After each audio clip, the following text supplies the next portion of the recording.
Krua pastażata kbira mostru tal-waħx, hekk ġie deskritt l-ispazju interattiv u innovattiv li jinħoloq fi ġnien il-Biskuttin fil-Furjana u li se jkun qed jirrifletti l-identità tal-Viżjoni Malta 2050. Jidher li din l-inizjattiva tal-Gvern xejn ma niżlet tajjeb ma' mijiet ta' persuni, tant li ġiet deskritta bħala l-aktar waħda bażwija fl-istorja ta' Malta. Ħafna oħrajn qalu li din l-istruttura tirrifletti il-ħela ta' flus ta' taxxi tagħna. Raġel ieħor tenna l-impressjoni artistika hija blokka, il-qattuha eżatt. Viżjoni Malta 2025. Bini u iżjed blokok ta' bini. Mara oħra spjegat li l-Gvern dejjem jara kif se jirrovina l-ispazju pubbliku. Numru ta' persuni huma kurjużi dwar l-iskop ta' dan il-proġett u għal xiex sar propju fid-daħla tal-belt.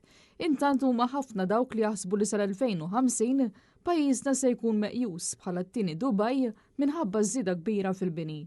Oħrajn jittamaw li sa 30 sena oħra it-trasport pubbliku f'pajjiżna jitjieb u fl-iżvilupp tiegħu pajjiżna jibqa' jżomm il-valuri sbieħ tiegħu, dawk li jikkaratterizzaw lil Malta kif nafuha u kif jafuha ta' qabilna. Oħrajn qed jittamaw ukoll li l-Ministru Chris Bonet iżomm il-weda li għamel meta qal li se jħabbar id-dettalji tas-sistema l-ġdida tat trasport tal-massa bħala parti minn din il-viżjoni.